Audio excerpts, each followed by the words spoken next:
Mate, what is with all these NRL fantasy podcasts? They all sound the fucking same. Welcome to the echo chamber.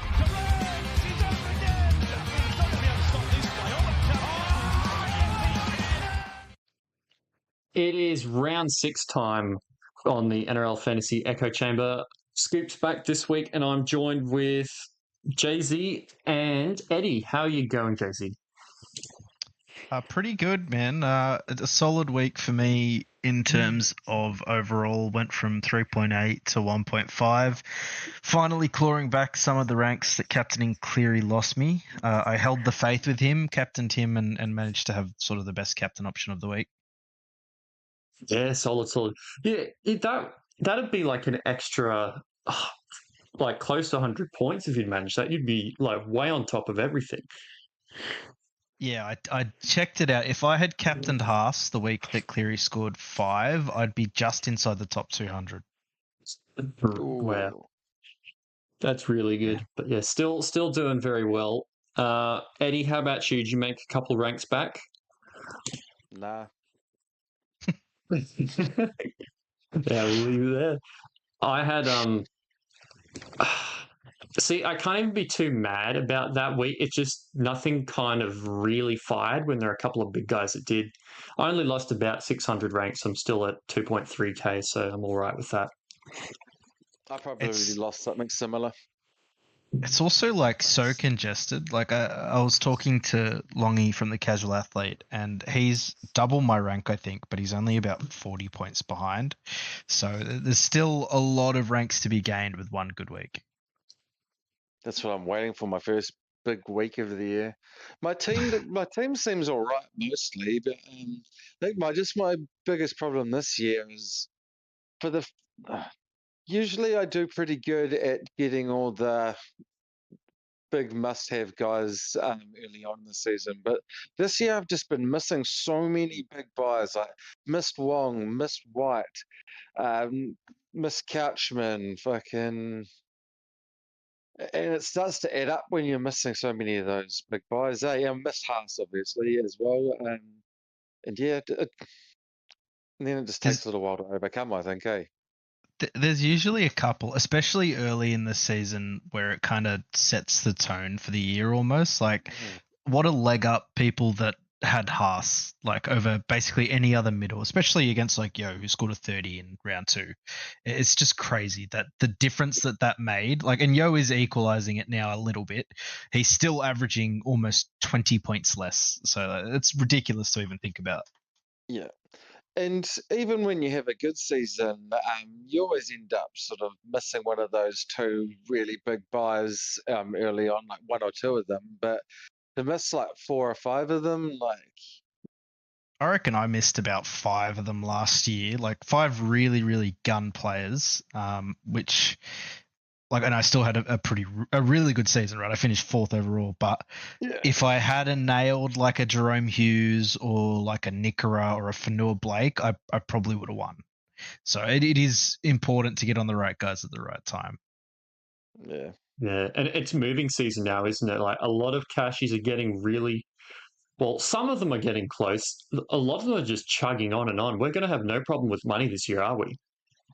No, I don't think so. I think one thing that you sort of just pointed out as well, that's really going to help separate the duds from like people that actually know what they're doing, is the Humphreys injury. It kind of just opens teams up that little bit more. Like it's going to be really telling which way people go and how that affects the ranks, because a lot of teams look the exact same with basically everyone owning the same cash cows. Everyone owned Humphreys, apart from my cash head-to-head opponent this week for some fucking reason.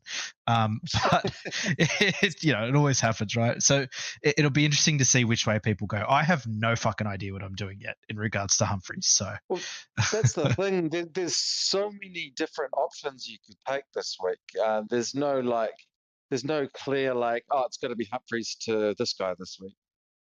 Like there's heaps of options. There's four that quite excite me. One of them's on a buy, and there's like 2 others that would be on my radar, except for they're named on the bench this week again, and I'm not sure if I want to do that yet. And stuff like that. It's going to be really, really interesting. And It's really early, but with all of the guys that we do have, it might actually be time to start deciding, do we lean this way or that based on who plays round 12? But yeah, we'll get there and decide that, I suppose. Yeah, absolutely. Yeah, just on that, you never want to over-invest in buy planning too early because often you find that comes back to bite you in the ass when like the players that you were stocking up on don't end up making it to round 12. But I was taking a look today and I noticed I was like, well, I don't have that many round 12 players. Then I thought about it a little bit more and then realized like, fuck, not only that, I've actually got quite a lot of non-round 12 players that I don't intend to trade. So got to start like thinking a bit carefully about whether or not I really want a non-round 12 guy to bring in anymore. Because if you build up too many of those, suddenly come round 12, it's pretty impossible to make a 13. Yeah, cashies and mid-ranges, absolutely you still can. But if you're going to buy like a Humphreys replacement, if you're going to buy a Humphreys replacement that's going to sit in your team at least through Origin, if not the rest of the year, let's see. Let's run through. You're going to miss Titans, Storm, Dragons, Cows, Tigers, Rabbitohs, Broncos, and any Origin players that you have. They're really relevant teams. Yeah, hard out. I think one thing to note, though, it's not quite panic stations yet. This is the last week of two trades. No. After this week, we can make 3 trades a week. So I'm almost considering not sacking this week, but not making like a play for a big player and then making 3 trades next week and going balls to the wall. I don't think I would have gone out of my way to get a big player this week. It's more just that I'm dealing with, obviously, as we all are, with Humphreys, you've automatically got the money to bring in a good player.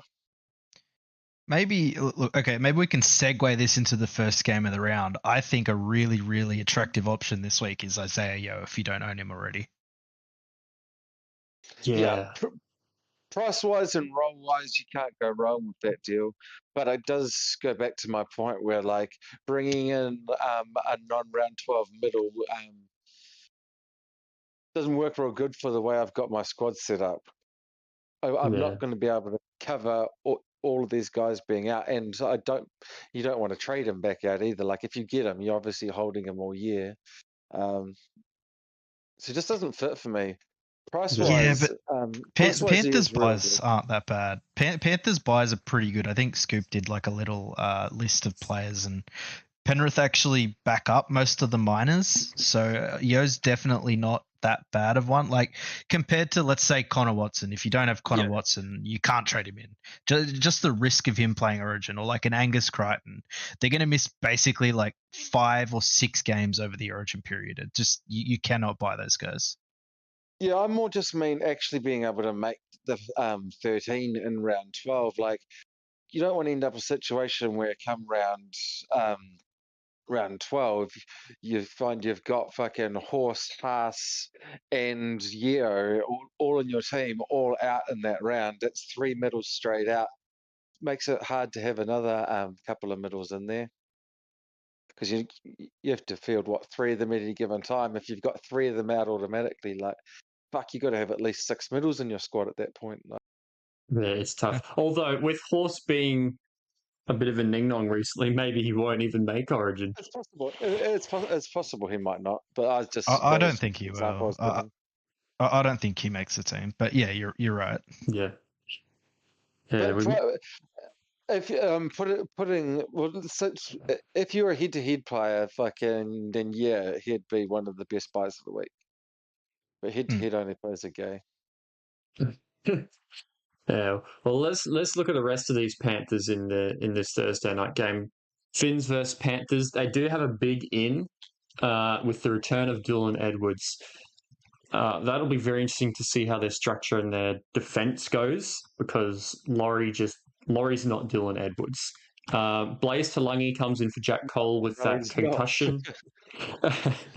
And that's pretty much we've got Luke Summerton at hooker instead of Kenny. So that's the Panthers side. On the Dolphins, it's relatively similar, except we have Tom Gilbert coming back and Ray Stone going out. Tom Gilbert's named officially, finally, at edge, and Plath is at lock. Is there any interest in Plath if he is going to properly play lock for the rest of the foreseeable future? I can't see his minutes being as good as last year. I'm probably thinking that'll be a play right before Origin if you're going to do it at all. With the risk of that at any time Gilbert could move back to 13, because I don't think Edge is Gilbert's best position. I think Plath's quite risky at that price, because at that price, you need it to work out. Like, he's already priced at 50? Yep. And him at his prime was like 52, 53?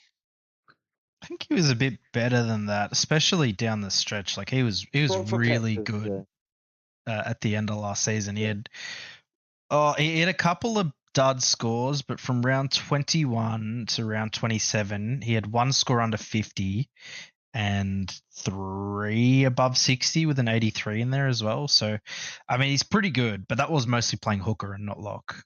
Yeah, I switched it to lock, and it was sort of similar to where he's priced at 51.6. So, yeah, he could score better, but he's kind of just one to flag for later on if he does keep that lock roll. Yeah, so over 50 minutes, he's a 55.7 average at lock, which is pretty good. Yeah, that is good, actually. But will he be getting that many minutes at lock every year? Because all that was done when Gilbert wasn't there. So it'll be interesting to see what. Yeah, Thorsky's real high on the idea of getting him. I'm high on him too. He's a really good player to own and watch, and he's not like a conventional fantasy scorer. Like, yeah, he has a lot of tackles, but he kind of just finds ways to score fantasy points. Like, there was one game he scored 80 odd at hooker, and the first few games he played hooker, all he did was tackle, and then he came out and started absolutely killing it out of nowhere. Yeah, He's a really good player to watch. But yeah, 67 minutes a game, I don't think he'll get that. Oh no, yeah. He's a bit of a wait and see, I think. But there's not that many good hooker options for round 12. I will say that.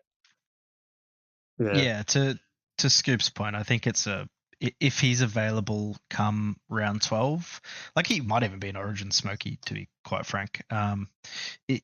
If he's relatively cheap around that time period, I think he'll be a very popular bring-in. Yeah, well, him and Whyte Egan are probably the two best hookers available in that round, assuming Watson plays Origin. Fuck, it'd be so good if Watson didn't play Origin. Yeah, I was going to mention Egan, but yeah, he's finally avoided some injury dramas, and he's been pretty much the best hooker outside of Connor Watson, hasn't he? Yep. Yeah. Egan's good. Like, Egan's actually a pretty good fantasy scorer, generally speaking. And he has averaged more. 80. Yeah, he's averaged more than Connor Watson, so he has literally been the best hooker in fantasy this year. Wow. That's pretty amazing, eh? Yeah. Fantastic. We got quite sidetracked there. on the rest of this Dolphins team, nothing really is interesting to me. Daniel Saifidi somehow managed to make 150k, getting good minutes, but maybe a few injuries in there. Isaiah Katoa, if you need a half for a half, he seems one of the options, but also he's about to go into Panthers and Storm, and he's made a bit of money. I don't mind him, but I think I prefer a guy like Fogarty. I think he prefers. Yeah. I think he plays all the major buys. I'm pretty sure, which is pretty gangster. He's getting big base, because like Fogarty, he gets heaps of kick meters. Fogarty's a lot more proven, but he seems to be a rising gun. I think he's pretty decent pod option. I was pretty high on him in preseason, just because, like you said, he does have a big base. He has games where he kicks for more than 600 meters. And I kind of was under the assumption that he's going to take that step up at some point. I didn't know if it would be this year because, we all predicted the Dolphins to be a bottom 2, bottom 3 side. But I still think they are. Yeah, they are. But he's playing really, really well. He ran for 190 meters against the Titans. That's crazy for a half. And he's running the ball more. He had a 7 tackle break game against the Tigers. He's still missing quite a few tackles, don't get me wrong. But he looks like he's much more comfortable in first grade this year. And those attacking stats you just mentioned are something that Fogarty is never going to do. Yeah, exactly right. I don't think he's run 198 meters or whatever you said in his fucking life. He might do it. He might do it over the course of the month, but not all week. Katoa's, I've just also noticed he's barely made any assists or anything this year as well. So he's just running the team, breaking them apart, and then someone else is finishing off the job. Yeah, I think he's definitely a legit option. Yeah. Yeah, probably wouldn't do it this early. Yeah. I don't think I'm going to do it, but I do think he's a good buy. If you do want him, this week would be the week to get it. He's not getting cheaper. He might. you don't really know. Like, you can't keep up these missed tackle numbers and not get punished at some point. Well, they're playing the Panthers as well. Like, I know his break even's higher than I thought. Actually, it's 47. So there is no rush. Yeah, he's priced at 50 now. He's been scoring about 50 apart from that 70 where he went over for a try. When he gets some more attack, he'll score better than that. But leading into Panthers and Storm, I don't know if I'd rush to get him. He's probably another guy who I'll look at if I need in like round 11, 12. Are you sure that going into Panthers is that big of a fucking deal? Well, not after this year. I will be very keen to see how Dylan Edwards goes. I think that, look, the last 2 weeks have certainly shaken my belief around the Panthers a little, but I mean, they beat Cronulla in round 1. They almost beat Melbourne without Cleary. Like, I think Dylan Edwards back, they're going to be much better for it. Casey McLean throws that fucking pass to Tom Jenkins on the weekend, and we're probably not having Penrith washed conversations at all, to be honest. I still wouldn't have been impressed with scraping by against the Cows anyway. No, that's fair. That wouldn't have done anything to turn me around. They will bounce back eventually. Maybe it's this week, maybe it's not. Yeah, they're just lucky that Ivan Cleary's not bellyache and doesn't scream at them from the coach's box. This season's taught me anything. It's like, stop thinking so fucking much about matchups. 9 times out of the 10, they don't mean fuck all this year. I don't know if I really agree with that. Who's a hard matchup? Who's not a hard matchup? It fucking changes every fucking week.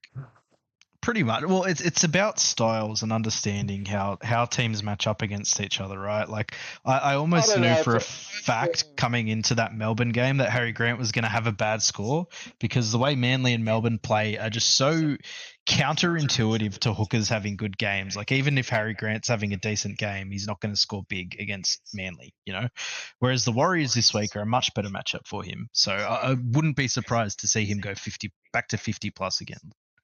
I don't think most matchup chats for most people are as in-depth as that. It's more just Eddie's playing against the Eels. That means 100 points tonight. Yeah, well, you have to think a bit. You have to think a bit deeper than that, right? That's pretty much every single fucking comment I see about matchups is something like that. No, absolutely. Change the player's name or the opposition team, but same sentence. I mean, one of the big ones, right, was playing Stafford Tower against the Broncos last week. And I came on the pod and I said that it's actually a good matchup for him. He's running up against fucking spuds on the edge who can't really tackle. He came out and scored 52. The guy doesn't really have a history of being a good fantasy scorer. He's almost averaging 48 this season. Yeah. He's a legend. Did always show that upside with that 100-point game, but he's certainly never shown any consistency. No, not to this level anyway. Yeah, he was consistent at scoring 30s that year, apart from that 100, but it's very good to see him going well this year. We're getting sidetracked again. Yeah. All right, we're captaining Nathan Cleary this week. I'm very tempted to just switch back on. Maybe. I'm 50-50, and I know Eddie's just said matchups play no role into anything, but the thought of Terrell May playing the Knights, who are really, really bad at containing offloads, is very tempting. So for me, it's a 50-50 between May and Cleary. Maybe I'll fucking flip a coin. Who really knows which way I'm going to go? But as a Knights fan, and after watching that game against the Bulldogs where Kiraz threw 5 offloads, and I think the rest of the team probably threw 5 each as well, from the way the game went, Terrell May is certainly very high. I actually think there's a really strong chance that both Cleary and May go 80 plus this week. Yeah. Yeah. Don't mind that. I think they're both great options. I haven't decided yet. Could captain Cleary. I really do hate fucking doing Thursday captains though. I was just gay. If your captain does for starters, there's the curse. But even putting the curse aside, like if your captain gets a shitty score, fucking in the first round of the first game of the round, it fucking always makes me pick a sad, and then I don't really feel like watching any more NRL for the week. And like, and your rank's going to go down as well. Yeah, I just end up fucking sitting there sulking while watching. It's fucking gay. You do that anyway, mate. It doesn't matter whether your captain's played or not. Not when it's going well. Oh no, Cleary 85 and you'll be up and about. But yeah, well that's pretty much all we've got for Panthers and Dolphins, isn't it? I want to talk about Cole. I think Cole's probably going to be one of the top 2 trade-outs this week, I'd say. I'm definitely keen to ditch him. He just doesn't do anything when he's next to Cleary. He's obviously out this week, and on top of that, we're always wondering when Blaze Talangi was eventually going to come in and take the spot. Now Blaze has his chance this week. I think at this point it's up to Blaze whether or not Cole comes back into the team. I think if Blaze goes good, I think he's just going to stay there. And the only way Cole comes back is if Blaze chokes. Might be wrong, but that's what I think is probably the case. I mean, I think that's a pretty fair call, but I don't think it's even a decision. I think it's definitely. I mean, think of all the other cash cows that are around. Like Sandon's still got a 20 break even. Tamale's had one score under 40 points. You're not trading those guys out. Hubner's got a -3 break even.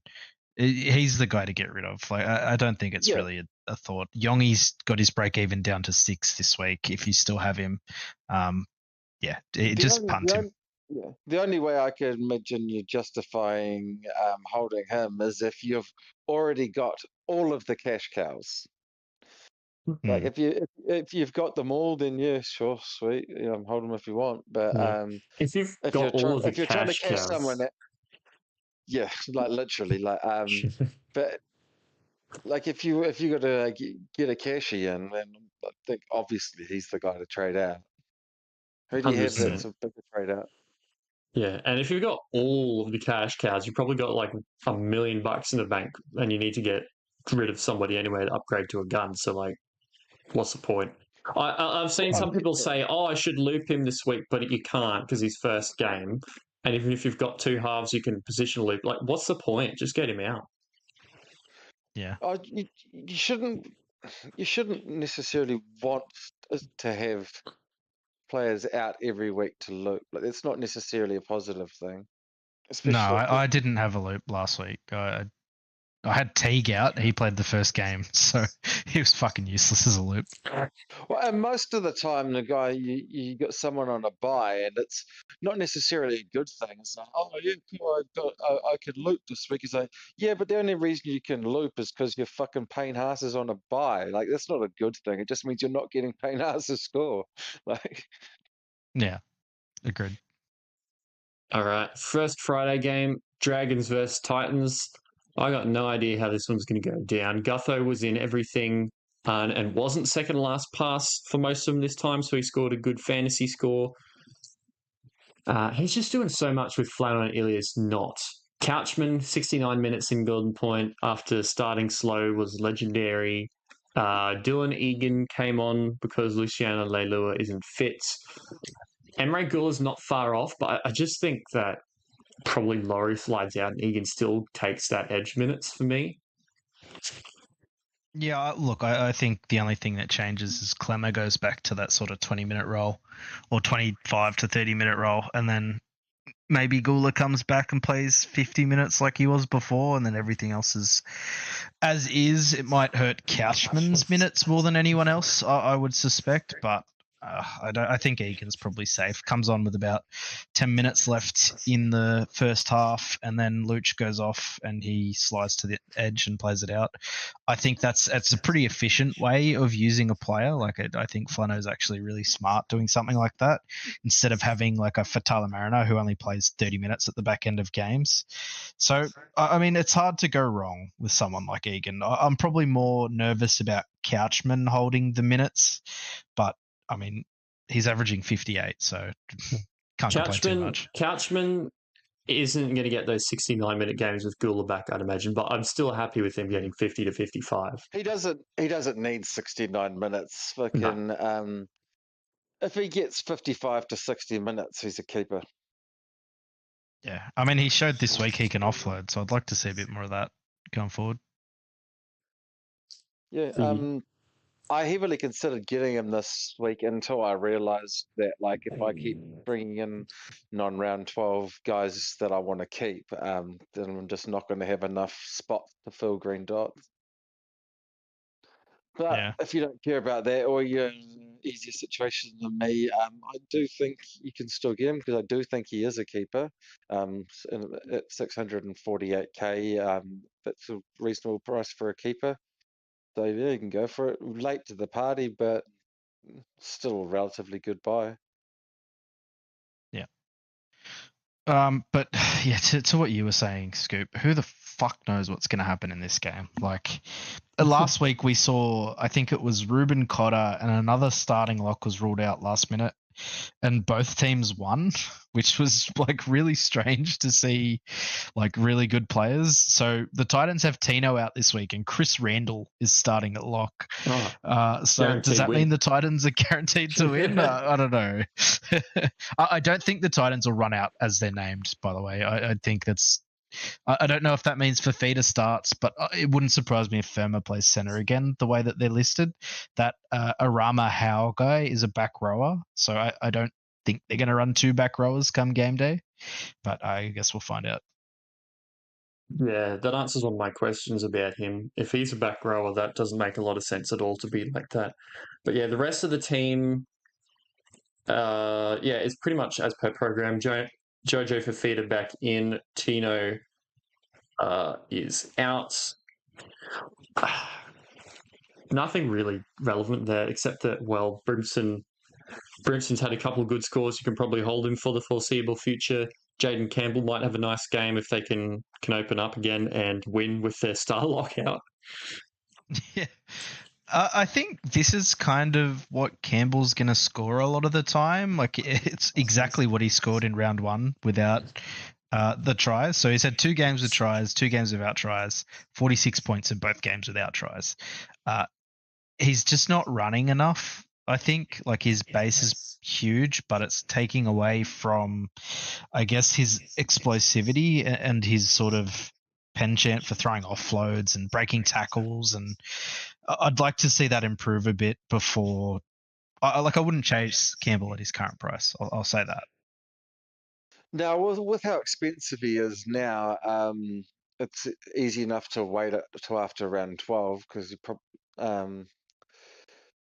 but I do think at some point this year, I don't know when exactly, he will explode and have like a very nice purple patch of form. Don't know what week it'll start, but it's Tends to happen around Origin for a lot of players like that, when every other side is a bit bruised and battered, and it's when all the little nippy blokes like Campbell and like that's when Keanu Keeney really came into his own last season as well. So, I like the idea of waiting until Origin if you don't own him. If you do own him, like it's fine. He's not going to be an issue by any means. Yeah. Like he kicks for 400 plus meters a game, so just hold in and. He's vital to me at the moment with his DPP. For a little bit, I'm going to be running him in the halves. I take it you don't have Munster then? No, I don't. I don't have Munster. I've got Cleary. I've got him. I got Brimson, who will also get that DPP soon, and Sand. And I'm not starting Sandon in my team, and Sandon probably won't be in my team for a long time. So I'm probably going to switch him there and then try and pick up Burton later. Yeah, it's a good shot. Because I just like Burton more than I like Fogarty. I like Burton's watching him. great to watch. He's in 2 or 3 weeks he's going to be at a really nice price. And I reckon he's got to be gone. I will be gutted as if he gets picked for Origin though, because you just never know. I sort of feel like that 6 jersey's sort of wide open potentially. I think if he's playing Origin, it'll be at centre and not 6. But there's too many good centres at the moment. Yeah, I don't think he'll play centre. Well, I was thinking I'm not certain who the Origin 6 will be. Oh, it's almost definitely going to be Jerome Luai. Like, I don't think Moses will have enough games under his belt, and unless Luai's injured. Okay. But I will say about Burton, and this is something that tends to happen with teams that are going really well, and especially like once they get on a roll, like the Dogs are 5-0. I predicted them to miss the top 8, so that's how good my tipping's going. But once they start to get a roll on, like they win games that they have no right to win, and they start just rolling sides, and that really helps guys like Burton who are heavy momentum players, and he's full of attacking stats. And if the Bulldogs get that roll on and build that confidence and start belting teams, he's going to have massive goals, massive kick meters. He'll probably score a ton of tries as well. So really good buy schedule. He keeps a pretty decent base as well because he gets some run meters, he gets his tackles, gets enough kick meters. He's just great. He's just more exciting to me than Fogarty. Yeah, he's great. I 100% back Burton. I don't know if I'd do it before Origin, but the Dogs were okay. So this is one thing to say about that. The Dogs were really pissed off because last season he was named 18th man. I think it was for game 1 and 2 when the Bulldogs played both of those buys, and then in Origin 3 he wasn't 18th man. He wasn't even in the squad, but the Dogs weren't playing that week, so the Dogs were not happy about that. So that might help you in terms of him not playing Origin as 18th man or something like that. Yeah. Because at the moment, I think he's about 660 with a break even of like 75. So in like 3 weeks, he's going to be pretty cheap. Might be able to pick him up for like 620, 630k, something like that. Yeah, for sure. Yeah. If you pick him up after the Broncos game, because he's got bye Rabbitohs, Broncos, and he'll probably be back by then. He goes into Gold Coast and Raiders then. I think he's supposed to be back next week. Yeah, he should be back against South was the mail. Yeah, so by then when he's fully fit and got past the Broncos, that sort of below 650 price versus like because Fogarty's pretty much bang on 700k. That could be a difference maker. Yeah, I think they're going to average about the same. They're just going to do it in a different way. Yeah, Burton will be a lot more exciting about it. Harder. But while we're on the Bulldogs, a player that for the first time this season missed less than 5 tackles, Reid Marnie. He is a big option for Origin, especially at 550k. I hate the bloke, don't get me wrong, but he's definitely going to be a one to watch out for at least in the next couple of weeks. Yeah, well, just because he does play in all the major rounds, and there's not many round 12 hooker options, so I'd want to wait a little bit closer to Origin to grab him if I do, though, because I just don't trust to own him for a long period of time. You know what I mean? Like I feel like if I try and rely on more than just like a patch, he's going to end up fucking letting me down. That's fair. He's like, so last year I got Whyte Egan around the bye period. I feel like he's going to be my Whyte Egan this year. He had a couple of real shockers, but he also had a 60 when I needed it the most. So shout out to Reid Marnie and Whyte Egan, my guys. I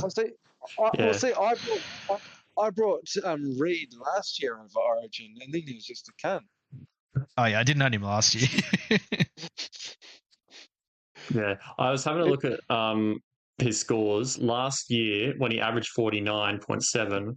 he averaged 49.1 tackles. So because he doesn't run at all, he basically averages what he's tackling. So far this year, he's averaged 41 tackles and scored 39. So if he's still averaging like, I just want to see good tackle numbers and his price to be cheap enough, I guess. So yeah, 20 run meters a game is not it for attack. Really, Maybe I'm just hoping that someone else puts their hand up that I can get a hooker instead of. Yeah, I don't see who that's going to be though. But the inverse to the Bulldogs being good means that he's probably going to make less tackles. But maybe he makes up for it with try assists or something. Because Reid is a pretty clever attacking player, and he can rack up try assists and kick meters if he's in the mood for it. Yeah, and just keeping the missed tackles under control, and that definitely comes back to what I said about like not wanting to rely on him for a very long period of time. Yeah, for sure. Yep. All right. Well, we'll move on to the next Friday game, Bronx versus Roosters. And Adam Reynolds is named after all that talk about him being injured and not injured and all that.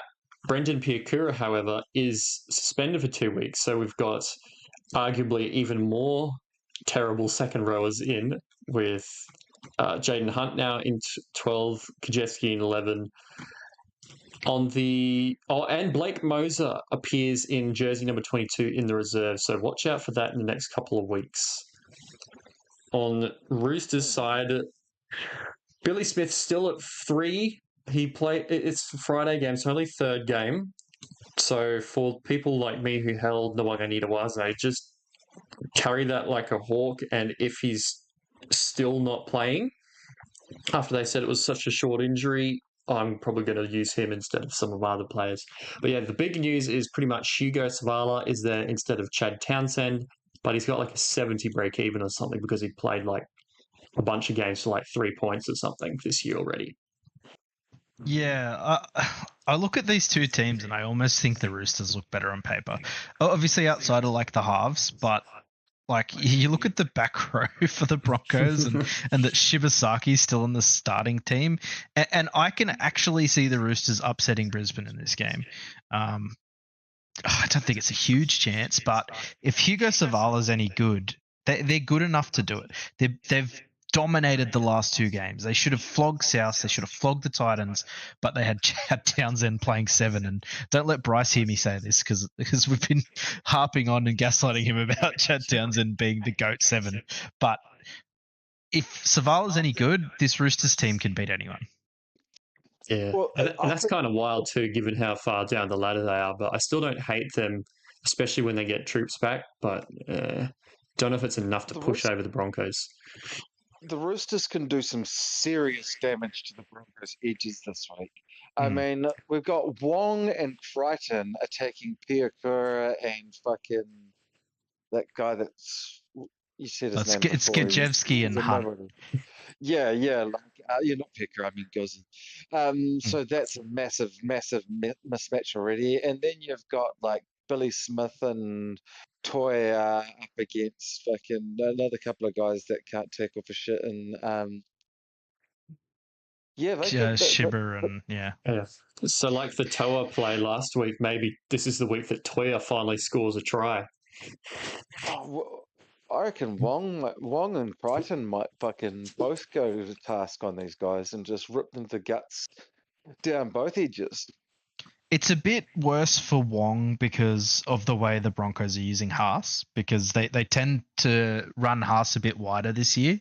So it's not necessarily that he's defending Gachevsky. He's more defending like Ben Hunt. Well, to be fair, Ben Hunt can't fucking tackle. Neither can Gajewski. So it's going to be all out attack on that right edge. So that's why Toya scored so well in round 1. And Wong absolutely fisted South edges on the weekend. So if he can do that, there's no reason he can't do it to guys like Gajewski and whoever the left center is. I think it's Katoni. Broncos are nothing special. They're very strong through the middle, and they've got good attacking halves. Yeah, their spine's very solid. The middle's good, but the edges are a real weak point. Like the Tigers were dominating them in that first half, quite frankly. Like they scored quite a few tries down the edge.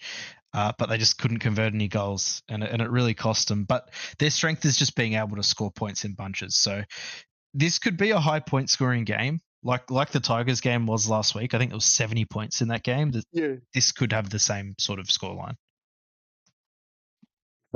Also, when is Walsh going to score any points? Because he's now below 500k. I've got my eye red hot on him, but I really want to see an actual score before I jump on. Yeah, I'm not in a hurry to get Walsh, bro. How is Walsh any better than what I've got already? Like, is Walsh even better than Tamale? Well, he's averaging Probably 29, so not not at for the the time. moment. Not at the moment. Yeah, but Yeah, I don't know. I think Brisbane, while they're doing well, they clearly haven't had a really, really good game yet, which is weird to say about a team that's almost scored 50 twice in a season. But once Walsh comes into his own, that's when the Broncos are like, it's go time.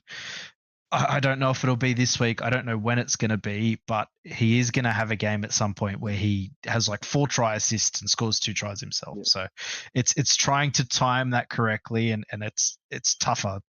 It's easier said than done. So I don't know if you got balls, do it. But he's not even averaging 30 at the moment. Don't do it. He's still probably going to lose more money again. Wait until he shows something. Fucking, there's no need to try and be the first to get on and jump the gun early and then fucking wait another month for him to do anything. Like, just wait and see when he looks good. I mean, he had 4 goals and a try assist last week and only scored 31. And he's not going to be goal kicking with Reynolds back. No, 4 missed tackles, 2 errors, and didn't run for 100 meters. So, bit yuck. Yeah, for sure. Well, at the moment, is attacking plays that aren't sticking because things that could have been attacking plays he's turning into errors. Until he starts cleaning up some of those, I don't think he's going to turn a score around. Because it's not just the negative points for the -2 or whatever for your error. It's also the fact that the error that he was trying, like if he was playing well and pulled off, like would have been a mean attacking play, you're missing out on the points that he would usually be getting. So until he looks hot, just leave him alone. Yeah, pretty fair. Yep, agree with that. How do we expect Sandon to go with Savala? Because I think he'll to kick a little bit more, but isn't Savala supposed to be like a pretty big kicker in Cup? I've seen one of his Cup games and he had 500 kick meters, so probably is my answer to that. I'm not going to pretend like I know the guy inside out. I think 3 weeks ago nobody had any clue who he even was, but he's a big halfback. He is a monster of a human for a 7. Yeah. He looks like a back row. He does not look like a halfback. I'll say that. Guess we'll just let it play out. I'm just going to sit Sandon in my reserves and just see what kind of points he gets. Yeah. Chad was as dominant with the kicking as could possibly be, so it can't be a bad thing. Yeah. Wow, 194 centimeters. That is tall for a half. Well, he's 6'4". Yeah, and he's a halfback. Like, when do you see that? That's crazy stuff. Wow. Yeah, he's like Trail's height. Yeah, massive. That's like the literal opposite of Sam Walker. Yeah, they should have them. But, well, I mean, Sandon Smith's pretty fucking tiny as well. Sam Walker's not short. Sam Walker's 6 foot tall. He's just doesn't weigh very much. I wonder how tall Sandon is. You've got me intrigued now. I think he's the shortest. Yeah, he's shorter than me. He's 1.76. So Sandon's got a lot of heart for a bloke. Like, he really gives it his all every game. Size. Yeah, I think Reynolds is shorter actually. Reynolds is tiny, man. I've seen him in real life, and I thought it was a little kid when I first looked at him, and then I realized I was in a pokies room and the guy was covered in tattoos, and I was like, "That's yeah, yeah." I just realized we forgot to say about what we forgot to say about Dylan Egan before. Would you guys agree that he's still the cashier of the week? Just quickly before we move back. He's got to be close. I'm getting him. I thought we did talk about it. I think he's basic. Maybe not a must-have, but he's pretty close. we brought him up, but we didn't really mention him as being by the week or anything. But yeah, I think he's the cashier of the week. Yeah, -8 break even, and I think everybody. I mean, the obvious trade is Cole to Egan, right? Yeah, Savala's got a 72 break even. Otherwise, I'd be very tempted on him as well. But yeah, you can probably give him a week. Yeah. Well, Savala, you can definitely give a week. Like if he's a buy now, then he's still a buy next week. Yeah, he's not going to score enough that he gets out of his price range anyway. Who was the guy I'd be happy to have another cash out. Who was the guy that sat on 230k all year because they couldn't score? Oh, it was Fartape. He scored about like 12 a week until he finally hit a big one. And then everybody was confused because he didn't change price for another 2 weeks. That's Savala at the moment because he's been on the bench and stuff. He scored 6, 18 and -4, so he's not getting away from you yet. Yeah, so I think he hit like a 50 in Cup last week, so he can score. He's got a bit of a pedigree.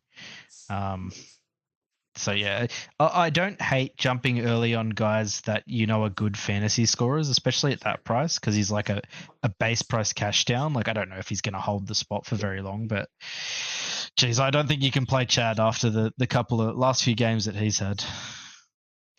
Well, the beauty of watching him one week is that if you watch him and he's like clearly good this week, then next week you can stroll into it feeling safe as paying 230k.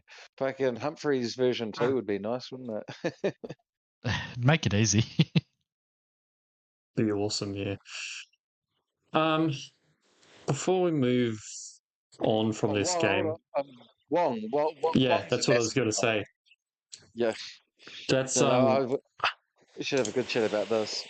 This is one that I'm really torn on because I thought, yeah, he's definitely got that second row spot now, in my opinion. Will he play? He's sort of like Connor Watson. Will he get 80 there all the time? I'm not sure. While Lindsay Collins is out 6 weeks, I think he'll be really good. And I mean, he's just scored 80 without doing anything except, base stats and offloading and stuff. Oh, he's just ticking a bit of everything. The thing I like about the way he's putting his stats together is he's making a good amount of base for run meters and tackles while also being able to do a little bit of tackle bust and offloading, like getting sort of those Angus Crichton-like stat lines. I mean, it's probably worth mentioning that maybe 2 years ago, Siwa Wong was like the next big thing. He was the next Sonny Bill Williams. Like there was such a high expectation for him to hit the ground running in first grade. And he kind of did in his first season. And then last year, for whatever reason, didn't really kick on. But I know the club is very, very high on him. Most fans and people that have seen him play are very high on him. And like, he's such a dangerous ball runner. Threw 5 offloads last week. That's crazy. Good tackle breaker. Not the worst defender. Like, he kind of got carved up against Penrith, but I mean, he's had scores over 50 almost every game. Agree with Scoop. I think his biggest downside is I don't think he's going to play 80 every game, especially with Butcher and Radley in the team. I think Butcher will probably spend about 15 minutes on an edge. But, I mean, he's got a pretty low break even, and he could still average 50 in 65 minutes, I think. 7 point. I've got a feeling he's going to play 80 quite a lot, bro. The stuff you said has been what I've been saying fucking to myself for the last fucking month. And all that's done is fucking lose me 200k. Like, yeah. To me, he's now putting out the vibe of a guy that's just fully breaking out. And I think he's going to play 80 quite a lot. I think his minutes will range sort of 60, 65 to 80 on any given week. But you keep saying, like, oh, when so-and-so's there and so-and-so's there. There's no week when every cunt's there. Fucking, that'll probably sure, but it doesn't happen everywhere. Like, he has been pretty lucky, like almost obscenely lucky in terms of like Radley going down, Butcher missing the first 3 weeks. He wasn't even starting for the club in round 1. Like, he was named on the bench, I think. Yeah. Things have changed. Of course, but they're still not winning games. So I don't know that you can say that it's definitely his spot when I think Radley's more important to the team. I think they probably need Radley in the middle for a while, so that helps he's him. the hot hand. He's the hot hand. And that's clear to see. Yeah, I don't know. It could just be a hot run of form. I'm not convinced. It's all right. You wait for him to make another 200k until you're convinced. Yeah. Well, I don't if we're actually think he'll getting, make another 200, but he'll make another 100. yeah, I think that's probably about right. And if we're going to go on the logic of last week too, guess who he's playing? Those lovely Brisbane Edges. We could see another big one. That's fair, though. I will say, like, he did get carved up by Brisbane in that first week. But I don't want to hear any more. When it comes, I don't want to hear any more about fucking worrying about players' minutes from fucking the Roosters pack, because all that's done for me this season has made me miss out on Wong and Whyte thinking that way. Yeah. I think there's been about 4 Roosters, and most of them been in the pack that have made 150k so far. Like, it's been amazing. Yeah. It's crazy. Yeah, I'm buying him this week. I think he's a huge buy. Plays all the major buy rounds. Fucking, as long as you're going to be able to survive the round 10 buy, fucking get on board. Let's fucking go. All right. Yeah, fair enough. There you go. All right. So, Saturday games, we got Sharks and Manly. On the Sharky side, we have Wilton returning to 12, and that's really not too much else is happening. Wilton and Talco back in, and the reserves guys go back out. So no Billy Burns, no Tapua. On the Seagulls side, we've got Josh Aloye back, Sipley bench. Lachlan Croker's in the reserves, so he might come back into the team at some point, but he's not really relevant at his price and how the Seagulls are going anyway. Yeah, I don't think there's too much to say about either of these teams. Like, if you have Garrick, you'll be fine. Yeah. Garrick's a hold, and I don't care about anyone else in this game. I mean, Nico Hines, probably put a watch on him. He's not what he used to be, but he's still a very capable player on his day. And when Cronulla figure out how to play footy again, they're going to be a pretty hard side to beat. I don't know if I'd do it now. Like, they have Manly into Newcastle, 2 teams that aren't particularly easy to score points against, but then he has Tigers and Parramatta. So it's not like he's gotten that cheap or anything at this point either. I've actually just had a look at that. So they play Manly now, and then they play Manly in round 10 again. But he does play the first 2 bye rounds. That's a big thing. That's why I held Teague Wilton last week. Nico Hines is very, very bye friendly this year. I think I'll wait and see what price he is closer to Origin. If I get him, I'd like to pay less than he costs currently. Yeah, that's fair. Yeah. On the Seagulls side, the only person I'm even vaguely keeping an eye on is Olakau'atu, because we know he can score well at edge from time to time. But I'm still convinced he's probably going to play Origin or at least be around there, despite him having Manly having three guys who play 3 buys that they play through. Yeah, I think so. He's also missing a lot of tackles this year. I've just had a quick look at his stats. Like, he's an attacking beast, but 7 misses against the Warriors and then 2 4 missed tackle games in a row. He also didn't play 80 in 2 of those games. I still haven't forgiven him for last year. I don't know if I ever will. I think he'll be on the bench for the Blues. So. After what he fucking did to me last year.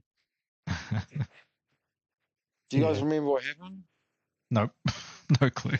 So I bought him, and then I think he played 1 game for me, got a shit score, went away. I don't even think he was even involved in the Origin game, but he was at the game. I think he was. Yes, that's right. And he got suspended for because of what happened in the Origin game, and he wasn't even fucking playing. And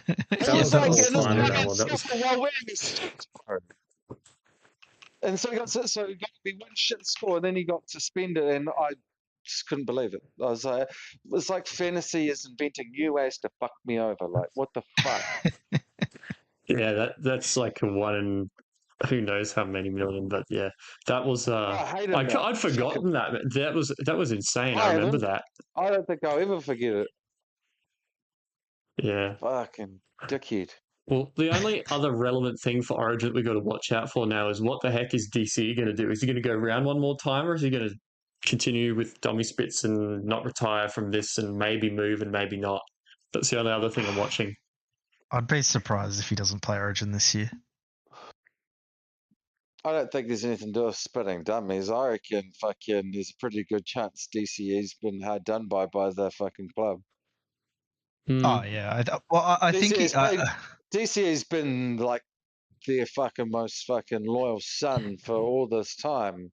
And the way that Manly responded to that, saying, "Oh, we didn't know Daly wanted a 2-year contract." Well, that sounds like a fucking flat out lie.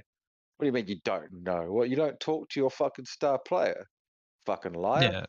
No, 100%. They There's something definitely going knew. on. And since they were lying, that tells you that okay, well they're spinning, which means fucking they're obviously the ones to fucking blame here. And There was one line I read where it was Manly expected him to take like a cut price deal like some of the other blokes in the club's past have, and he pretty much said, fuck that, I'm still one of the best halves in the competition, I'm going to go get what I'm worth somewhere else, which I mean it can't be that surprising for a guy that backflipped on the Titans a couple of years ago because he got more money from Manly, right? They should have seen that coming. But I think they've been disrespectful to him because they said that lie, and in the same thing, when they said, "Oh, we didn't even know he wanted 2 years," so we're texting Delhi to sort this out. Is that texting? Is this how you're doing your player negotiations by texting with your star $1 million player? What the fuck are you cunts talking about? Texting? Yeah. Fucking go sit down with him in your office, you fucking clown. If you're serious about it, he's your fucking $1 million fucking 300 game legend. Fucking show the man some fucking respect. No, 100%. I don't think he'll end up leaving. Fucking, it'll be real weird to see DCE play for another team at this point. He's gone, bro. What do you mean? He's said he's leaving. Yeah, we'll see. He should just retire if he's going to do that. Nah.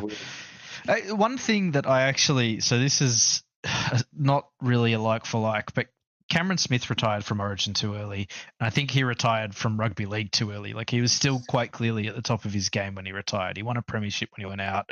I don't know if he just saw the Queensland dynasty collapsing or something, but I don't think Cherry Evans is going to do that. I really think if you're a rugby league player, this is your one shot at having a career like this. You should milk it for absolutely everything you can. And while you still look like you're at the top of your game, I just don't see the point in retiring from Origin footy or retiring from club footy when you clearly still have it. Like he would improve almost every team in the competition. Oh yeah, man! I'd fucking love to have him with the Warriors. It's decent. He's still on top, Nick. Like he's hardly lost a step.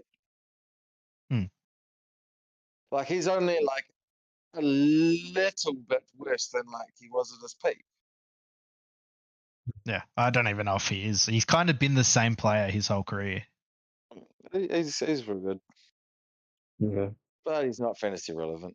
No, not anymore. Not with Luke Brooks. He's too many kick meters. But yeah, so other than DCE, maybe or maybe not retiring, that's pretty much it for that game. Rabbitohs and Cows is the next Saturday game. Actually, yeah. So I will say, fucking AFB's fucking dominating Gilbert in my bet with Jessup. I think I've got this one fucking easy. Those that don't know, Jessup bet me for $50 that Gilbert would outscore AFB this season. I don't think he will.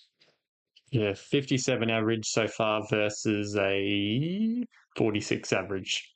So there good. You go. All right, so Rabbitohs side, we've got Trell Mitchell at 5'8", and Owen Aitken, as a result, on his return, doesn't move into the forwards but plays centre. Jai Gray's still at fullback, Hubner's still 13. All of that's still to come. And I guess the only talking point is what happens the next week after, when we've got more halves available, where does it shuffle back to? But for now, I'm pretty much happy with that. Marmazellis is going to be good. Hubner's going to be good. That's about it. Yeah, Hubner's so good, man. Just like watching him in real life, he's a real worker. Like, he was one of the best players on the field in that game last week, and he threw that beautiful try assist for I think it was Moale early in the game. Like, really, really good player. I am really looking forward to watching him every week.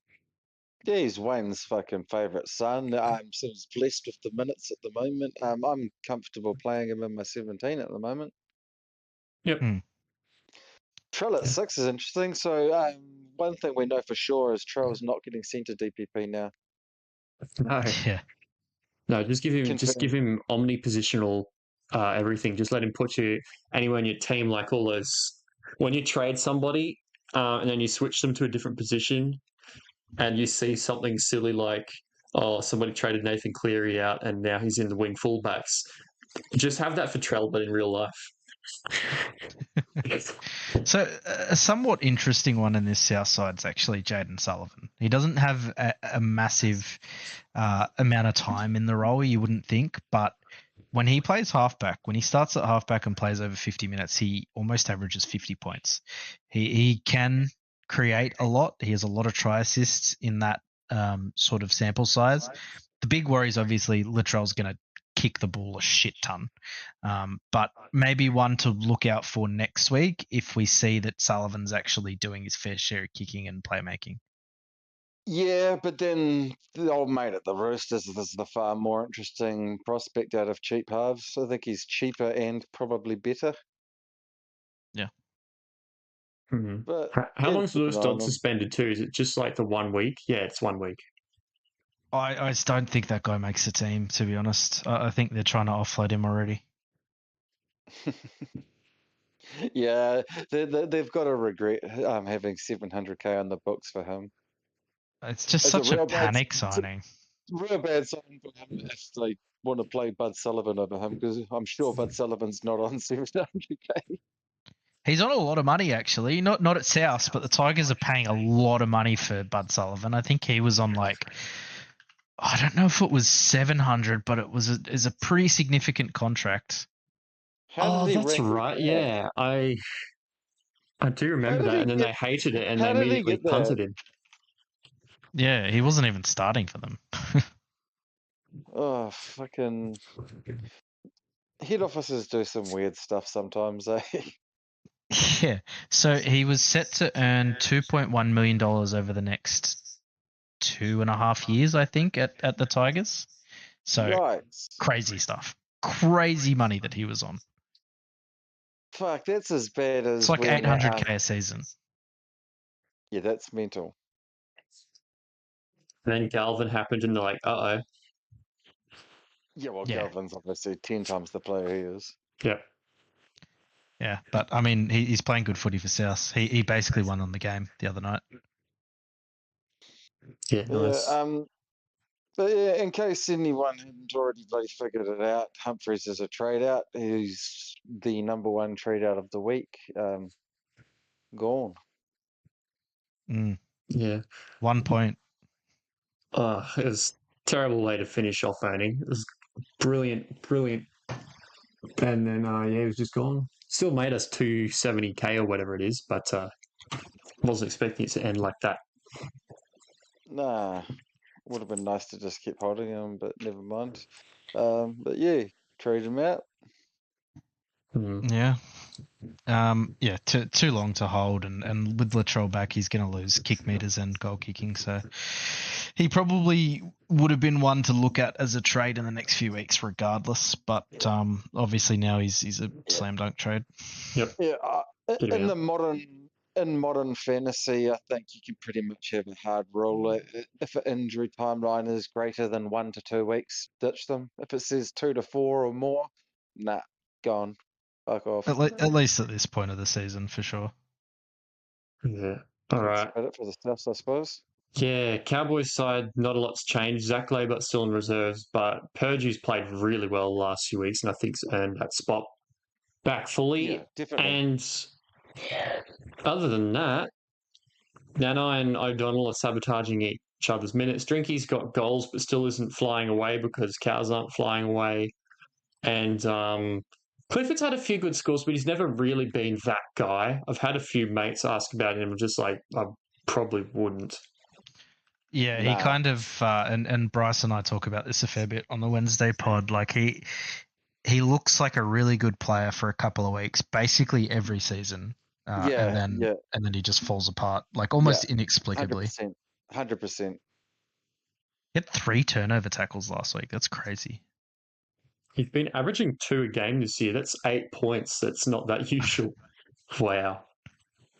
Yeah, so that's not sustainable whatsoever. And like he had a big game against the Raiders, but that's 2 tries and a try assist and 2 turnover tackles. Like he's the trappiest trap to ever trap.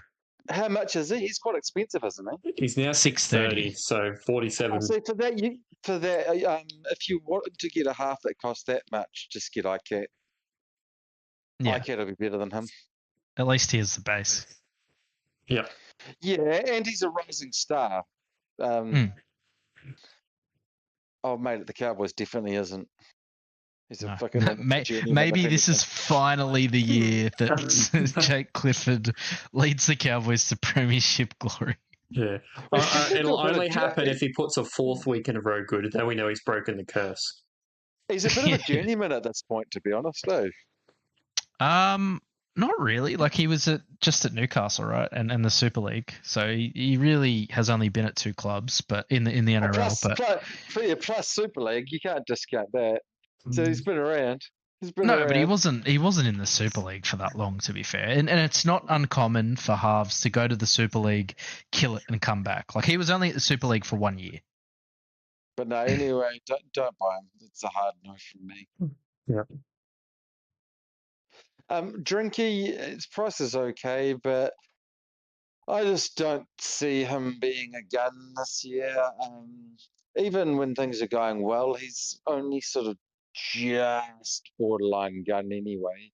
And like, is he that much of a step above guys we've already got, like guys like Tamale and stuff? Like, not at this point, but I will say I am very high on Drinky. I think, especially with the goal kicking this year, he will be very popular come like Origin time for sure, because he'll play like at least I don't know what his play schedule is. I'm making this up basically, but he'll play basically all the games in and around there. Yeah, he misses the first one, round 12, then he plays every game until the round 27 bye. The Cows have got the one that they miss in the last game of the year. Okay, well, the plan's clear then. See what price he is in round 13. Yeah. Yep. And forget about him till then. Yeah. He's the type of guy that racks up attacking stats and then still doesn't score that well. So he's not like a true big meter eater or anything like that. Like there's no base to speak of. It's more big attacking plays that gets him all his points. Yeah, well, he had a try save, 3 goals, 2 assists, and a line break on the weekend, and he still only hit 47. So and 5 tackle breaks. Yeah, just wait till round 13. Not yet. All right. Anything else on this game? I think that's pretty much it. That's it. Yeah. All right, Eels and Raiders. Iongi, the other bloke that I sold that had a really good score out of the blue, he's starting to make a little bit of money now, but will that actually last? Lomax is named on the wing, though, which if he does play wing, I will be very, very happy. Ryley Smith named at 9. But I guess we've got to watch out for that switcheroo again. That was really unusual last week, and it really messed with Hopgood's minutes. I think it messed with his performance too. I'm hoping that the coach watched the game and realised that that's probably not the play again. I mean, if you look at Parramatta's bench, they're all middle forwards, and Hopgood's like kind of fucking doomed either way. To be quite honest, like maybe Moretti Guymer plays a little bit of edge, but the other 3 are all pure middle forwards. Walker could play hooker better than he can. Hopgood will play hooker again. I almost guarantee you Hopgood's going to start the game at hooker again. Fuck up! Don't say that. Almost a guarantee. Don't say that. Yeah. Hands isn't even in the reserves. Like, fuck me, what's going on? I don't know. They started the season with Hands, Tuolangi, and someone else I can't remember, and they haven't even appeared in the reserves like since. Yeah. Yes, coach is a strange dude, to be honest. Yeah, playing Hopgood at hooker is an interesting decision. Yeah, it's fucking. Have Meadow or Carty even stepped foot on the NRL field this year? no. Madison's been injured. Like, he's had a back injury that has kept him like in and out of reserve grade. Carty he's clearly not a guy that they see in their future. So, for better or for worse, I don't think he's getting into this team unless they have a proper injury crisis. And Katonga's really funny to watch. He's such an interesting player. Like, he might be like, he's a pretty bad defender. But when he has the ball, he's like, he just tries to offload the ball. He just throws it at the ground half the time. They're not good offloads, but he always tries to offload the ball in the tackle. It's very funny to watch. How many did he get on the weekend? Oh, yeah, 2 offloads to ground. There you go. Yeah, both to the ground. And he had, he would have scored 20 points if not for, he scored a try off a kick, and right at the end of the first half, he had a line break, which he kicked the ball 40 meters and had a forced dropout, which was just because he was standing on the wing. Like, that's so fucking to the house. That's I was so pissed off as a non-owner. Time. Especially He to sucks. Especially to top it off with the forced dropout. He sucks. He honestly is really, really bad. But like, if he can find ways to score points, he's gonna be good, I guess. It's like the reverse of ghost points. They're like disgusting points. Yeah, it's like plays that literally have no impact on the game whatsoever. Like, excluding the try, obviously, but that play was with like 20 seconds on the clock. He forced a dropout that they did not take. Why is that worth points in fantasy? Yeah, really good name. That's crazy. I actually didn't get him, mate, because I ended up getting Jenkins last week. I think I wouldn't be getting Kautoga at this point now. I don't think. I think it's probably a bit late, right? I agree, especially going up against Canberra. Hudson Young and Matty Nicholson, doesn't matter which one he's defending, he's going to struggle. This isn't a good matchup. This is a very bad matchup for Parramatta. I fear for what may happen in this game. I still have Iongi. If I could play him in emergency number 14, I would, but it doesn't exist. So I just hope he can beat his 6 break even. There we go. The only other eel that's kind of relevant now, because Hopgood came out of hooker so fast, Ryley Smith actually did end up with quite a few minutes. It's just really hard to buy him if he does get switched to the bench. But 66 minutes with 4 extra overtime minutes. So the minutes are getting there, and he's cheap. He got 36 tackles. That's nice. But it's kind of more stressful than Dylan Egan for sure. It's uninspiring. Like, Sure. he'll do a job for you if you could just slow burn him up and then use him as your round 13 hooker, then move him on. It could work out all right, but certainly not fucking exciting. If you've got all the other cashies and you want a round 12 hooker, you could go for it. But I'm not getting him. I think if it was like round 9, I'd be a lot more tempted, but because he does still quite far out. It's very far out. It's nowhere near, quite frankly, and only he's going to make games in the money. bye. Yeah, there you go. He's going to make money, but it's going to be slow and like Eddie said, uninspiring. He's not going to fucking come out and carve up the Raiders. It's so uninspiring that I don't like to bring in a cashier that, like, I know from the start, like, I don't ever want to play this kind of my fucking 17. I would only consider it if Pete the Greek is your only hooker. Like, bringing in a 21st man, like, is never like a red hot signing, like, which I think you're probably doing with him. He'd be if I brought him in, he'd be the worst player in my squad, and I'm just not psyched on that. Yeah. For Canberra, there's a few interesting options. I think a very, very popular trade this week for Humphreys will be Jamal Fogarty. Just absolute base stat monster. Like you said earlier, he does not run the footy. He's not going to start breaking tackles. He might tin an offload or two at some point, but just base. He's all base. 672 kick meters against Cronulla, 36 tackles for a half, and he's had 2 games of 28 and 27 tackles as well. So he doesn't avoid defensive work, which some halves do. It's hard to go wrong with Fogarty. I think the only concern is potential injury. And when you look at his next couple of matchups, so he's got Parramatta this week, Titans next week, into Dolphins. That's pretty appealing for a half that has that big of a base.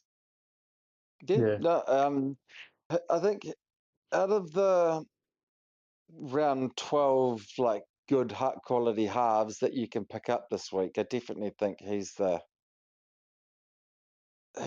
best scorer. I wish he was just a little bit cheaper. I think he'll probably bounce around between 700 to 750 for most of the year. So yeah, he's definitely a quality option. He's just not super discounted, that's all. But good for the buys, good solid scorer. I think he'll definitely be one of the more popular options, you'd have to think. If you did set 1.5 this week, he's arguably the best one to bring in. Yeah, it's really either him or Burton, and if you wait a week, it's like Fogarty's not going to disappear on you. You are not expecting a 70 out of him. You're just expecting a lot of 50s and a couple of 60s. Yeah, and there's something to be said about players that just don't score bad, basically ever. One of the ways I approach fantasy, especially early in the season, is if you can get a bunch of guys that you know for a fact are going to score like 50 points every single week, then it really changes your point scoring floor versus like it still has the upside of going big, right? Like this guy can still go 60 plus a lot of the time, but his floor is 41 in 5 games. He's got 3 games of exactly 55, 1 game of 41 and 165. So if you want someone super consistent, then it's hard to look past Fogarty. Yeah, he'll sort of just tick along averaging that sort of 54 to 56 sort of mark, I reckon. So I agree. Yep. Tom Starling owners, should they be looking at selling very soon? Owen Paddy's just starting to get more and more minutes. Yeah, time to get rid of him this week, but I imagine I do. Like JZ said before, like fucking round 12 seeming a long hold.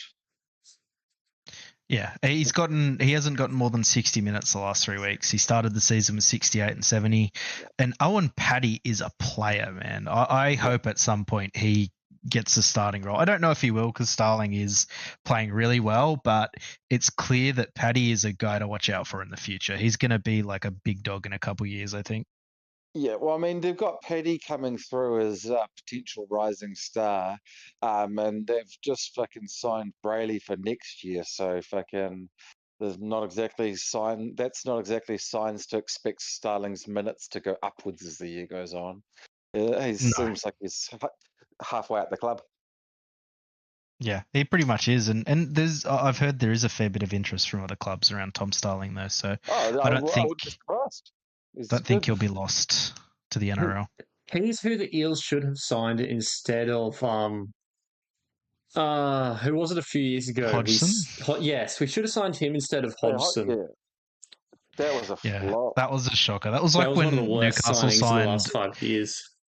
We signed like a 35-year-old Blake Green, and he did his ACL, and then by the time he got to the club, he did not play a single game for us. Yeah, don't sign old blokes, especially old like non-explosive guys. They weren't particularly great in their prime. Why would you do it like when they're 35? Crazy stuff. Get Chad Townsend. he's killed it, mate.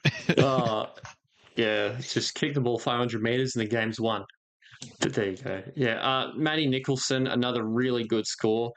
He's surprised me a little bit, and I'm really a little bit annoyed that I didn't get on because Safar scored well last week, but watching him score 30 versus Nicholson 74 was not pretty. Yeah, Nicholson seems like one of those guys that are going to either score 40s or like 70s. And there's no real in between. It's just if he scores a try, he's going to go 70 plus. And if he doesn't, he's probably going to score a 40. Pretty solid base. He looks like a good player. I was really impressed with how he played against Cronulla. One of Canberra's best players on the weekend. It's hard not to like him. I wouldn't be trading him in now, obviously, because Hosking should be back relatively soon. And when he does, I don't think he plays anywhere near 80 minutes. But for those that jumped on him, you'd be pretty happy. Very happy indeed. Well, he's made 100k over these 2 weeks because he had a really low break evens, got about 40k, and then scored 70, and I think he got about the same again. So nice pickup. Yeah. Any concern over the horse from either of you guys? It seems like he is starting to fall off a bit. I thought he had a really good game against Cronulla, actually. I was really surprised when they didn't bring him back on, and then they won the game anyway, so what do I know? But once Hosking comes back into this side, if he's playing in the middle, that could really eat into Horse's minutes. See what happens. Yeah, he's sort of a fish. He just got 53. He's averaging 54. Fucking, I'll worry about it once. I'll worry about it if it happens. As of right now, it's fine, and then if it's not fine, I'll cross that bridge when we get there. Yeah, he's sort of like a Fisher Harris, but 2 points better. So leave it until it happens for mine. Yeah, I mean, he's doing fine, and until he's not doing fine, why worry, I guess. Cool. I think that's about it for this game. Yeah. Are you going to think about trading Hopgood, Eddie? No, well, my trade out's already set. Obviously, I'm not fucking happy with him though. Yeah. I think I'll just fucking hold him all year and just hopefully it ends up working out all right. The only danger with that is you run the risk of him losing money and then getting in, and then it locks in the loss. I just hope that doesn't happen. But I know he's in my team this week. Certainly wouldn't be falling over myself to buy him if I didn't know him. No, you just got to hope that he gets a good boost when Moses comes back, and I think that is relatively likely. It's just that he's not getting anything except what he's getting because the Eels are pretty bad. If we could start with playing 55 plus minutes in the middle each time, that would be sweet. I don't think he will with that bench. No, stop saying that to me, man. I don't want to hear it. It's enough. You said that twice now. Fair enough. Should we just move on then? Yeah. Storm versus Warriors. This will be... Well, usually the Storm do pretty well against the Warriors, but I don't know how to read the Storm. They flog teams and then they lose to the Dragons. I'd still expect them to win, but Warriors haven't been doing too bad. Harry Grant hopefully should get 50 tackles this game instead of 28 or whatever he got against some of the other teams this year. And I was actually pretty disappointed with Munster's final score. Like, he only got 55 with a try and a couple of assists. I was probably hoping for him to go like 65, 70 in that game. I thought he was going to, eh? I remember in the group chat, I was like, I'm stoked for you Munster owners that have been patient enough to hold him this long. You're going to get rewarded now. And then it didn't end up being that good of a reward. He looks a little weaker this year. Like, he looks a lot leaner and fitter, but he's missing his tackle breaks, and he's such a huge tackle breaker in the past. You know, he's probably lost his explosiveness a little bit. No. He still looks quite good. He's just missing a bit of strength, I think. His only tackle busts in that game were from the try that he scored, unfortunately. And Melbourne are actually just like a really clean team to watch. Half of the time, they just cut sides apart without really engaging the line. Like if you watch some of the work their edge back rowers do, is they'll throw it out to them and then pass it back in, and Pappy will go straight through, or Munster will run out the back and put a grubber through, and they'll score a try off a kick or something. Like they're a very creative attacking side, but they don't brute force their way to wins. They're the most skillful team in the comp by a long, long way, I think. And yeah, Munster's got 7 try assists in 4 games and is averaging 44. So we just got to hope the running game comes back to him. That's probably where he's lacked the most. But he's also hurt Jerome Hughes a little bit, I think. I think if you owned him, like with the injury now to Humphreys, obviously you're going to continue to hold him for right now. I think it's pretty clear that he's going to be a trade out by Origin, though. I'm not sure. I'm not convinced on that. Like, I think he will have absolutely huge games, but it seems like his floor's a little lower this season. He's not. I don't think he's a keeper half, and certainly not one that's good enough to bother. Like when you get to round 12 and you need some green dots, and you've got to choose which players to get rid of. I imagine Munster will be on the list to get rid of. I mean, he ain't no Cleary or Haas. Yeah, we've got I've got Grant as well, and out of the guys who have that good Origin schedule, Cleary, Grant, Haas, and Munster, only one of them I'm pretty confident isn't going to be like top in their position or very close to it. So if he doesn't pick up quite a lot, I'll probably be moving him. Yeah, he's borderline keeper at best, and that's bench, like interchange.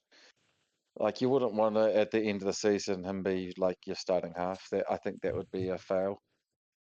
Yeah, he'd probably be like a 17th man at best. Yeah, given how they're going. Yeah, and that sort of player, there's no reason to hold through Origin. Mm-hmm. But anyway, he's a hold for now, and he's obviously not a buy. Yeah, no, I wouldn't be chasing him. Yeah. I need Howard to sack the fuck up and do something this week, man. I don't know if either of these teams are the guys to look at.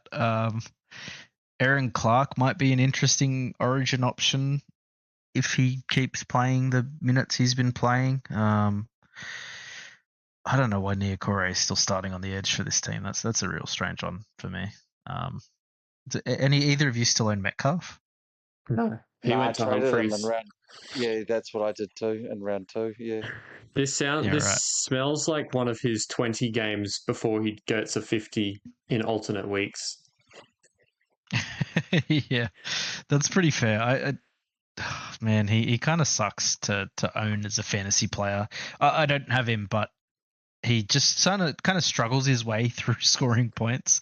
It's a try or it's a 30 or a 20. There's no in between. Yeah. Yep.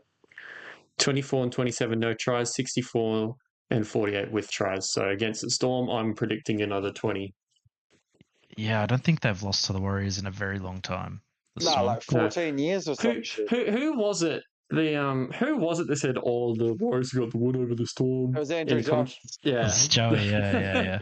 So there was a time when that was true, but that time was around like 2011. That was 2025, bro. Well, there was a couple of finals games. So there was the one where the Warriors were 8th and Melbourne were 1st, and they beat them. And then there was the semi-final before the Warriors made the GF, where Sean Johnson carved them up, and they won the grand final. They're probably the 2 most memorable Warriors wins ever, almost. They're like 14, 15 years ago. Yeah, and that's like Joey, all the CTE is like, yeah, no, they've got the wood on them. You got to trust me. Yeah, I think the recent history is like a lot of 50-point wins for the Storm, though. I think it might be like Storm 14 straight or something like that. Like, I think it's real bad. Yeah. And this is in Melbourne. They're ugly wins too. Like when I say ugly wins, I mean like big score lines almost every time. Yeah, I know. I think they put 60 on him one Anzac Day. It might have even been 70. Come on, man. I don't bring up when Newcastle Knights had like a world record fucking bad run through like 2017. Oh, that's fine. All I want out of this game is James Fisher-Harris and Harry Grant to bash each other for like 50 tackles each and score 120 between them. Look, as much as we sort of laugh at Joey saying the Warriors are a bogey team for the Storm, I don't mind their chances in this game. They've been very good this season, the Warriors. They've been playing tough, like real tough footy. Guys like Fisher-Harris and Barnett and even the outside backs, like having someone like CNK who runs the ball for close to 300 meters every week, it'll give you a chance against almost any side in the comp. So it's really important that the halves nail this game. Otherwise, like if Metcalf's kicking game's really off, then they'll probably get flogged. But if he's having a good game, if Harris Tavita's having a good game, this could be a lot closer than what people suspect. The Warriors are not a bad team this year. Yeah, we just can't have every set just end up with fucking Metcalf kicking the ball straight down Pappenhuisen's throat. If we do that all game, fucking we don't have a shit show. Yeah, and the problem with playing Melbourne is that if you have a lapse in concentration at any point, then they're going left, right, Pappenhausen straight through, fucking Jerome Hughes is carving you up. There's so much strike in this Melbourne team. It's hard to see them losing to practically anyone unless it's raining or like Jerome Hughes is out or something. Like Dragons sort of showed the blueprint is just stay with them and try and score a try and hold on for all money. Like you're not going to score a lot of points against Melbourne. I just need Howe to start getting in on the action. It was frustrating watching how often they went right last week. Fucking pissing me off. Yeah, it was working, but the worst thing is that going right was working, which makes me think that it'll probably happen again. They're so annoyingly good at scoring points that the ball's out of play for so long. Whereas if you look at the inverse of that, right? If you look at the Knights-Dogs game, that by all rights, the Dogs should have put 50 points on, but they only scored 3 tries and they made very few errors. So basically all of the Newcastle players had massive, massive tackle counts because they were just, the ball was in play for so long and their base was a lot higher.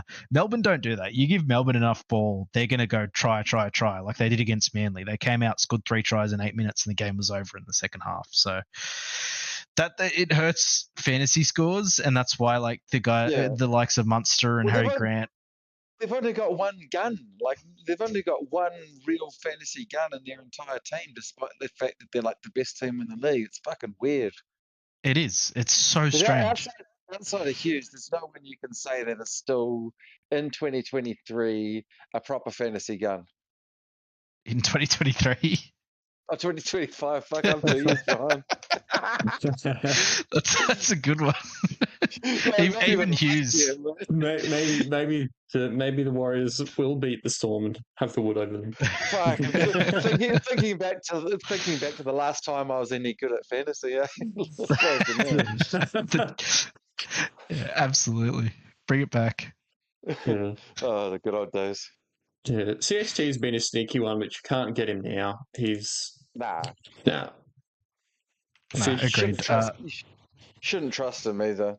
Oh, speaking of people you shouldn't trust, I heard a few people fucking talking about Gutho again. Fucking don't do it. Like, didn't this happen last year as well? Where there's a couple of games where Gutho appears to be a buy and then will immediately flop after that. Like, do you guys agree? Yeah, he's not a fantasy. Really? He's not a brilliant fantasy buy. He's decent for Supercoach because he gets involved, but it's like he's not super often the last pass in this Dragons team. So he's going to do okay. I just don't think he's like somebody I really want to chase so hard. I don't think he's. You go. Sorry, I don't think he's someone you want to chase, but No. So what you're saying, I agree in the past, but it's not Parramatta. He's playing for a side with 2 halves that are basically the worst halves combination in the league. And he is getting in there and being like, give me the fucking ball and let me create something, because you cunts are doing absolutely nothing. Like, your kicking games are atrocious. You're not attacking threats close to the line. And Gutho's setting up tries. He's scoring tries. He didn't score tries in the first 3 weeks, but 67 against South, 83 against Parramatta, 41 against Melbourne's not too bad. Obviously, the Dogs game was a bit different, but the Dogs are a really good defensive side. Gutho, I said this in preseason, I thought Gutho was going to be a decent enough buy in fantasy this year. And I think that still holds true. And he's a really big point of difference. So I don't think St. George are going to be great. He's not going to be an elite guy, but he's averaging 53, and he's pretty clearly one of the most dominant ball players in that team. Anyway, sorry for the sidetrack. We're probably done with the Warriors Storm game, you reckon? Yeah. Pappenhausen's kind of like an anti drink water. He scores all the tries and doesn't get any points instead of setting up all the tries, not getting any points. Yeah. He's too small, but I know there's smaller guys like Jai Gray and stuff, but Pepe can't play that way, like where he just constantly hits the ball up, tries to break tackles and stuff. His frame's small. He's not a natural tackle breaker like that, and his body can't take it either. So he sort of just picks and chooses his moments, and just means you can never get like constant points ticking along like you would with some of the winger fullbacks. So he's just not a gun. Exactly right. And this is something I said on the Wednesday pod last week, is Pappenhausen is touching the ball a lot less, but his stats are almost the exact same in terms of try assists and tries that he had back when he was really, really good. But he's touching the ball a lot less, so his base is basically non-existent. He's obviously an attacking weapon. He's going to score a lot of points for Melbourne, but it's hurting his fantasy output. And like he's probably a good super coach option, but 5 tries in 4 games, he's averaging 45. I wouldn't be chasing Pappy. You want your fullbacks being able to do sort of like 20 carries for 200 meters pretty regularly, and he just can't. He can't Exactly. do that. I mean, look at someone like Tedesco, who's averaging 50 with 0 tries. Yeah. So yeah, no, just avoid Pepe. The only time that you want to get Pepe is if he drops really cheap. I'm talking like sort of under 500k sort of thing. Yeah, and if that happens, he's probably been injured. So I don't know how keen I'd be on trading in a recently injured Pappenhausen. It's like a drink water situation. You have to hope that they get cheap. And Drinky hasn't even got that cheap, so I don't think either of them are going to be massive features this year. He's not as good as Drinky either. No. Drinky can... Yeah, Drinky, that's the difference, right? Like what I was just saying, Pappenhausen doesn't touch the ball that much, but he gets put into attacking positions. Drinky touches the ball more than almost the halves in his team does. Like he creates attacking positions for other players rather than is set up. And so that hurts him in a sense, but also helps him not have a really low floor. Like even in the games where the Cowboys got flogged, he managed to get tries and sort of have an impact on the game. Whereas Pappenhausen, if Melbourne gets shut out of a game, he is basically not a player. Yeah. Yep. I feel like Drinky's almost got the ability to overcall his halves if he really feels like it. Like if Drinky wants the ball, he's getting it. Whereas fucking Pappenhausen definitely can't tell Munster and fucking Hughes what to do. He's definitely not overcalling them. No. And it was clear when Duffy was in the team that he was actually doing that. He was basically telling him, get out of my way, I'm kicking the ball. Yeah, he would have been telling Duffy exactly when he wanted the ball, and Duffy would have been saying like, okay.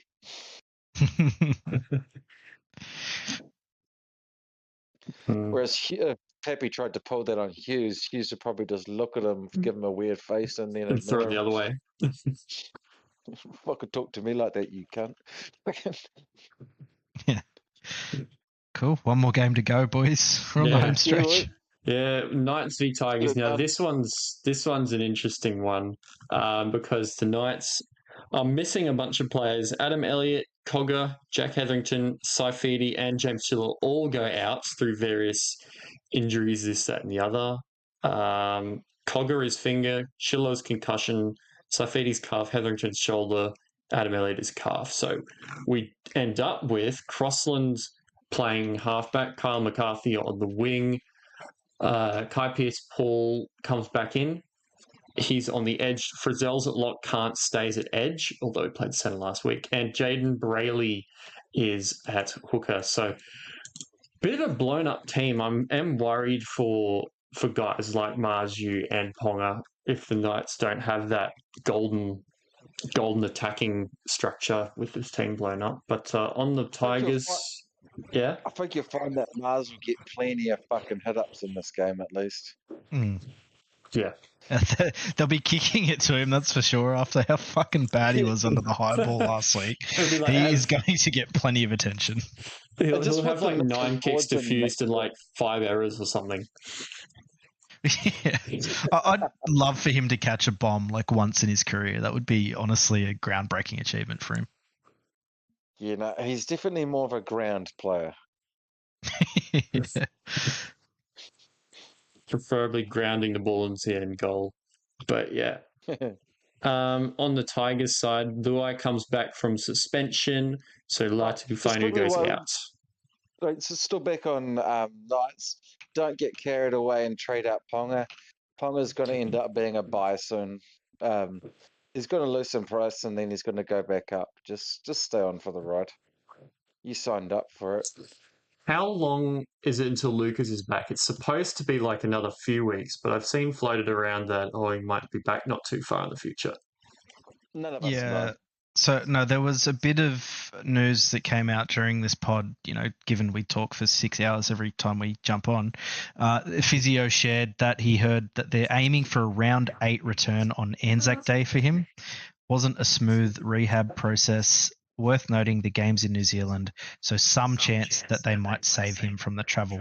So Kant may have 2 to 3 games. There is a chance that Kant either plays 80 with some of that being in the middle or doesn't play 80. So even though he's starting, there is a level of risk with him. But he's a bit of a goer. Like 50 points in the centres last week for a guy that does not look like a centre, to be quite frank. He's an interesting option. You may as well just, if you want to spend that much, you may as well just get Wong, though. For the people that bought him last week, you probably do well out of it, but I'd probably leave him alone if I didn't have him already. I mean, let me put this to you. He had 6 missed tackles last week and still scored 50 points. 3 turnovers, to be fair, but his base is pretty big. He's one game in Cup this year. He scored 80 points with a try. Yeah, he gets stuck in for sure. I'm considering it. It'd be a very short-term play, though. 2 to 3 weeks. Yeah, that's what I mean. The runway's just a bit short now, but if you got on last week, it's likely to end up pretty well for you. Yeah, so he was one that I was considering, and I went with David Fafita at the last minute when I saw he was starting. I almost regret that a little now. Fafita's yeah. No, we don't need to talk more about Fafita. We'll just stay on target. Yeah. That's probably about it for the Knights. Should we talk about the Tigers? Yeah, Seyfarth has alternate good games and bad games for fantasy and doesn't tackle, do anything except tackle. To be fair, everyone in that game was shit. Yeah. His tackle numbers were down, but then if you look, I think he had like the 3rd to most tackles in the game or something. It's just that everyone's tackle numbers were down. So I hope he just bounced back and gets on. I'll be happy if he gets me like a 43 or some shit. I just need him to hang around a little bit longer, and then I'll upgrade him in a couple of weeks or something. He's disgusting, man. Like he ran for 32 meters in 80 minutes. That is just absolutely disgusting. Like the game before against the Warriors where he had a fairly big line break, he didn't even run for 100 meters in that game. Like this guy sucks. He's not too bad at fantasy because like he's the plotterest of plotters, but man, how is he still even starting for this team? He is atrocious. Lack of options. Yeah. But they did it to themselves. We're kind of both ended up right. Like he's The been Tigers not off the great, start. but he's managed to stay there long enough to do something. Yeah, he's made money, but he's been the worst of basically all of those options in that price range. Yeah. Yeah. I don't know, he's doing a job. I will look to upgrade him in a couple of weeks, though. I'm hoping to upgrade him to Burton in I don't know, like 3 rounds or something. Yeah. I would love to straight swap him back to Dylan Lucas in all honesty. But That's I don't know if also he'll an last option. that long. I'm gonna need to get a half in though, but yeah, when Dylan Lucas is back, he'll be an option. Definitely give him a week or two just to make sure his hamstring comes out of it all right. Because when people redo their hamstrings, they reckon that a lot of those occurrences will happen in the first 2 rounds back. Yeah, I think it's about a 30% chance from the amount of times I've seen NRL physio post about that. Yeah, it's one of the injuries with the highest recurrence rate. Yeah, it is about 20 to 30%. It is pretty high, so I guess we can just watch that as well. But yeah, that's Tuala's been surprisingly okay, but there's just been so many good bids that you don't need him. Options than him. May probably just play another 65 minutes and definitely a good captain option. I'm probably leaning towards him at the moment. Cleary's interesting, but I don't know if I can. So May's a good option. let me pose this hypothetical to you, Eddie. Let's say, yeah, the Thursday curse is real, right? Let's say, okay, they have a bad game, you're upset for the whole weekend. What if Cleary comes out and scores 110 points? How then would you feel about the rest of the weekend, nervously waiting for Terrell May to play the last game of the round? Not as bad as I would if it was the other way around, because at least I'm like, oh well, at least I've got him, I've got his score, and then I'd just like to focus on the fact that people like Tico don't have him anymore. Yeah.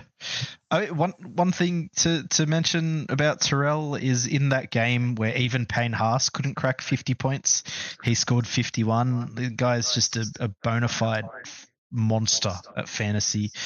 80 and 70 minutes the last 2 weeks. If he gets 70 again, I think this could be his biggest score of the year. He was a dropped ball away from 100 plus against the Warriors. Every chance he scores against the Knights middle this week with fucking half the side out. Yep. So I've got the C on him and the V on Cleary at the moment. I wouldn't steer anyone either direction. Yeah. They'll probably end up fucking scoring similar anyway. Fuck knows. As long as Marju and Terrell May decide to have an offload competition, because I was hoping for it last week with the big boys, but it didn't work. Yeah, well, Greg was still throwing a few, but they weren't the best offloads. It was almost like Katonga offloads where he was just throwing it and fucking praying. Well, he doesn't seem to be the most intelligent looking bloke in the world. Very strong though. Sort of like when you look at Talakai, you don't look at him and be like, fuck, he looks like a fucking sharp fellow. Jesus. No comment on that, mate. Yeah, imagine a duo of Talakai and Marju running at you. They're like the short brick walls. No, I wouldn't want to tackle him, that's for sure. No, I mean, he runs over prop forwards. Like Marju is a very strong little guy. He almost yeah. He's got like the bench press record it's like at the club, I think. 230 kgs or some shit. Yeah, crazy. It's like proper heaps. He is a strong motherfucker. Absolutely. He's great to watch. A person that I'm concerned about in this game is Stafford Toa. So I'm not going to play him this week up against Bradman Best. I think it's a really bad matchup. We saw Best really handle Critter with ease for the Dogs, quite frankly. And I don't think Stafford Toa is a better player than Stephen Crichton. So I'm not very confident. 52 with 2 tries last week for Toa as well. Like, when is the penny going to drop with him? Surely he's got a bad score coming at some point soon. Yeah, it could be this week. Depends. He could miss a few tackles this week, couldn't he? Potentially, yeah. Yep. I If think Best so. plays on foot, if Best plays to his ability, then yeah, definitely. Yeah, I mean, even in bad games, Bradman Best is breaking tackles, and he's going to have to defend Marzu's carries as well. So I fear for his score this week. I certainly wouldn't be playing him. I'd probably take Egan and Hubner above him in the ranks. Definitely take Tamale and Rob Toya, guys that are averaging 40 with basically no effort from looking at them. Obviously, Who would you rather out of Stafford and Jenkins? playing Jenkins just because of the matchup. I actually didn't realize Cole was out until recently. Cole feeds his wingers really well. I think Talangi might be more of a runner, so that might actually hurt Jenkins a bit. Talangi's definitely more of a runner. Yeah, so I'm not convinced on that one yet. I might even bring in a wing fullback to not have to play Jenkins. Yeah. Jenkins would be a right one to involve in a loop, I think. He'd be good to have an 18th man spot for your loop. Yeah, but who's got a loop this week? Do you have Preston already? Oh, Yeah, you I got Preston. I didn't want to bring him in right before a bye, but he looks so good. I really like Jacob Preston. Yeah, he's the man. Yeah, maybe I put him at 18. Maybe I put him at 18th man this week and wait for news on the Wanganita Wase. Yeah, not bad. All right, that's probably about us, is it, boys? Yeah, I think so. Lots of random stuff this week. Not a lot of just clear standout buys. Just a lot of. This will be the week, as you said earlier, that teams split apart a lot with the Humphreys. Yeah, I like that. So I'll be interested. It's getting to that key period now where like we're just at that period where we're still like there's not too much points separating everyone on the table, but now things are starting to split up and go their separate ways, and you really want to start sort of moving up a bit because well, if you're ranked 15k now, that might not be that many points off fucking 5k. However, you probably by the time you get to say around 12, if you're still at 15k rank, you're probably actually quite a lot of points behind the top 5k. So you just got to make sure you're keeping up with the pack from now on, or else it's going to be pretty easy to start falling behind. Yeah, for sure. I think there's not that much of a difference between like 1,000 to 4,000. It's actually pretty congested. Yeah. But anywhere past that, yeah, absolutely. The top teams look absolutely unreal as well. Some of them have just absolutely nailed the first 5 weeks, and it'll be hard to claw them back. But like we said earlier, cash gen's not going to be that hard. It's just how effective you are at using that cash. Key decisions with that cash are going to be very pivotal this week. Yeah. All right, lads. That'll probably do us for tonight. We've got to leave some stuff for tomorrow. But yeah. Thanks for jumping on. Good yarn. Yeah, very good. We nearly hit the length of the Wednesday pods as well. But yeah, have a good one this week, guys, and catch us on the Wednesday pod. All right, cheer the fucking boys.